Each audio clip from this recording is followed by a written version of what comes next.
À l'automne 2023, une fillette accompagna ses parents dans un parc. Enthousiaste, elle partit faire une promenade à vélo, mais ne revint jamais. Ses parents, pris de panique, alertèrent immédiatement la police.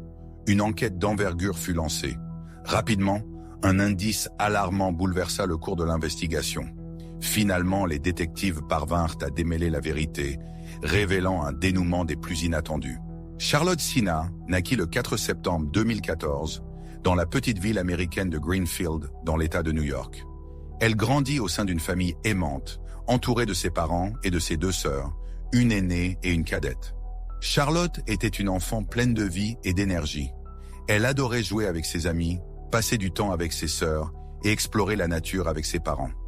Greenfield, avec sa population d'un peu plus de 5000 habitants, était niché au cœur de forêts luxuriantes, de lacs paisibles et de parcs pittoresques. La famille aimait s'évader régulièrement dans ces lieux enchanteurs. Le 30 septembre 2023, alors que Charlotte avait 9 ans, ses parents et des amis décidèrent de se rendre dans un parc national situé à environ 18 km de leur domicile. La fillette attendait cette excursion avec impatience, car ses amis devaient se joindre à eux, et ils avaient prévu d'apporter leur vélo pour explorer les sentiers du parc. Une fois arrivés, les parents installèrent un campement improvisé et les enfants s'élancèrent rapidement à vélo. Le parc était aménagé avec des pistes cyclables circulaires et l'une d'elles se trouvait à proximité de leur camp. Charlotte et ses amis optèrent pour ce circuit. Elles partirent vers 6h15 du soir, avec pour consigne de rentrer avant la tombée de la nuit. Après avoir fait plusieurs tours, les amis de Charlotte souhaitèrent retourner au campement. Mais la jeune fille leur annonça qu'elle n'était pas encore fatiguée et qu'elle voulait faire un tour supplémentaire. Ses amis prirent donc le chemin du camp, tandis qu'elle repartit seule sur son vélo. Un certain temps s'écoula et les parents de Charlotte commencèrent à s'inquiéter, car elle aurait dû être de retour depuis longtemps. Un tour de la piste ne prenait pas plus de 10 minutes, même en roulant lentement. L'absence prolongée de leur fille les poussa à entreprendre des recherches. Leur promenade le long de la piste circulaire prit une tournure angoissante vers 6h45 du matin. Le vélo de Charlotte gisait abandonné près du sentier, mais la fillette restait introuvable. L'esprit des parents fut immédiatement assailli par le scénario le plus sombre, un enlèvement. Rien ne justifiait que leur fille abandonne son vélo en pleine promenade pour s'enfoncer à pied dans la forêt. Un bref instant, ils envisagèrent un problème mécanique, mais l'état impeccable du vélo dissipa rapidement cette hypothèse. Les roues étaient intactes, la chaîne en parfait état. Sans perdre un instant, ils alertèrent sur la police. Les officiers arrivèrent sur les lieux une quinzaine de minutes plus tard et entamèrent immédiatement les recherches. La découverte du vélo abandonné les poussa vers une conclusion inquiétante. L'enlèvement était l'hypothèse la plus probable. Néanmoins, ils n'écartaient pas la possibilité que Charlotte se soit simplement égarée et organisèrent une battue. Le parc fut bouclé, les visiteurs évacués après vérification de leur identité et enregistrement de leurs données personnelles. Bien que certains aient souhaité participer aux recherches, leur présence non encadrée aurait entravé le travail de la police. Les forces de l'ordre se mirent à ratisser chaque mètre carré de la forêt. Ils commencèrent par explorer les abords de la piste circulaire empruntée par la fillette, mais ne trouvèrent aucune trace. L'étendue des recherches fut ensuite élargie à l'ensemble du parc, une tâche ardue compte tenu de sa superficie d'environ 25 km². Des renforts furent demandés aux gardes forestiers, aux pompiers et à la police d'État. Par la suite, le FBI se joignit à l'enquête, concentrant ses efforts sur l'identification d'un éventuel ravisseur. Les agents se lancèrent à la recherche de caméras de surveillance à proximité du parc et le long des routes adjacentes. S'il s'agissait bien d'un enlèvement, il était fort probable que le criminel ait utilisé un véhicule pour s'enfuir. Le FBI demanda également au service du parc les informations concernant tous les visiteurs enregistrés. Chaque personne devant s'acquitter d'un droit d'entrée, une base de données était disponible. Son exploitation s'avérait cependant longue, car le parc avait connu une forte affluence ce jour-là.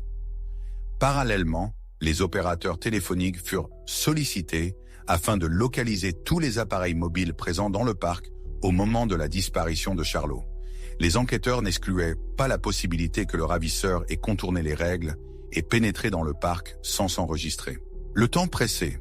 Les agents du FBI auraient pu exploiter les données de fréquentation du parc, les croiser avec les bornes de localisation des téléphones portables pour identifier un suspect. Mais cette méthode était chronophage et imprécise, offrant seulement une zone géographique approximative. Les recherches, infructueuses, se prolongèrent jusqu'à l'aube. Au petit matin, les équipes retournèrent sur le terrain, renforcées. Plus de 400 personnes ratissèrent la zone. Un appel à témoins fut lancé, relayé par les médias. L'affaire prit une ampleur considérable. La gouverneure de l'État se rendit sur place pour soutenir la famille. L'alerte Amber fut déclenchée, un dispositif d'urgence pour les disparitions d'enfants. Initialement, la police avait hésité, espérant retrouver Charlotte saine et sauve dans le parc. Mais l'enlèvement semblait désormais l'hypothèse la plus plausible. Malgré tous leurs efforts, les recherches restèrent vaines, tout comme les tentatives du FBI pour identifier le ravisseur. Avec le crépuscule, l'espoir s'amenuisait. Les premières heures suivant un enlèvement sont cruciales. Au-delà de 24 heures, les chances de retrouver l'enfant vivant diminuent drastiquement. Le seuil fatidique était franchi. Pourtant, les parents refusaient de céder au désespoir. Au 3e jour, ils retournèrent au parc, déterminés à poursuivre les recherches. Vers 4h20 du matin, une voiture s'arrêta devant leur maison. Un homme en descendit, déposa une lettre dans la boîte aux lettres et repartit aussitôt. Un policier en faction observa la scène, sans intervenir, pensant qu'il s'agissait d'un message de soutien. De nombreuses personnes avaient à manifester leur solidarité de cette manière. Cependant, un pressentiment le poussa à examiner le courrier. La missive contenait une demande de rançon, $50 000 en échange de la libération de Charlotte. La lettre fut immédiatement envoyée au laboratoire. Les experts révélèrent une empreinte digitale partielle. La première analyse fut infructueuse, mais la seconde tentative offrit une piste. Un certain Craig Nelson Ross Jr., 47 ans, fiché dans l'État de New York depuis 1999 pour conduite en état d'ivresse. Ross vivait à quelques kilomètres du domicile des parents de Charlotte. La police se rendit à son adresse, mais la maison avait été saisie pour non-paiement des taxes foncières. Les enquêteurs découvrirent que Ross résidait dans une caravane sur le terrain de sa mère, à 22 km de Greenfield. Un mandat de perquisition fut délivré. Un commando de plus de 30 agents, appuyé par un hélicoptère, encercla la caravane et y fit irruption, utilisant des grenades assourdissantes. Ross fut arrêté après une brève résistance, mais Charlotte était introuvable. Les policiers fouillèrent la caravane de fond en comble. Dans un placard, sous un tas de vêtements, ils découvrirent la fillette. Charlotte était vivante. Elle se jeta dans les bras de ses sauveurs. Transportée à l'hôpital, elle fut examinée et déclarée en bonne santé. Elle put rapidement rentrer chez elle, retrouvant ses parents et les centaines de personnes qui avaient participé aux recherches. Ironie du sort, 10 minutes avant la libération de Charlotte, sa mère avait confié à des proches un étrange pressentiment. Elle se trouvait dans le parc lorsque l'intime conviction que sa fille reviendrait ce jour-là l'avait envahie. Quelques 10 minutes plus tard, les policiers annoncèrent la libération de Charlotte. Simultanément, les détectives appréhendèrent Ross sans possibilité de libération sous caution et le conduisirent pour un interrogatoire. L'affaire étant récente, la police retient les détails de l'interrogatoire. Cependant, il semblerait que l'accusé n'ait pas plaidé coupable, ce qui mènera l'affaire devant les tribunaux. L'ex-compagne de Ross révéla aux journalistes qu'en 2017, elle avait obtenu une ordonnance restrictive contre lui. À l'époque, elle vivait avec lui, son fils de 12 ans et sa fille de 14 ans, au domicile de sa mère.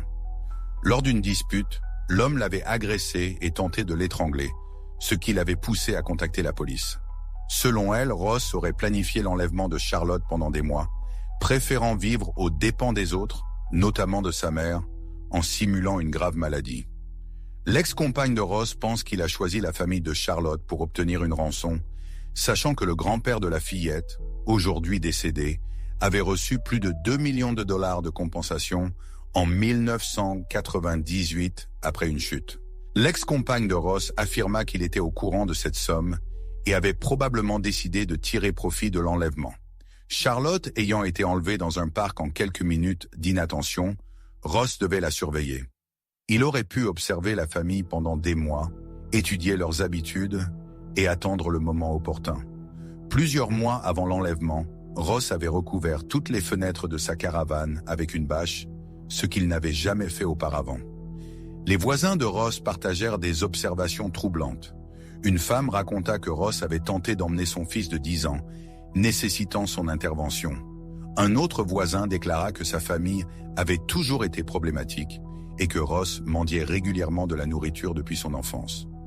La police révéla que Ross avait été arrêté pour harcèlement 1 an avant d'agresser son ex-compagne et suspecté d'agression sur une parente mineure 1 mois avant l'enlèvement de Charlotte, mais l'affaire avait été classée faute de preuves. Son fils majeur déclara le haïr et souhaitait sa mort en prison.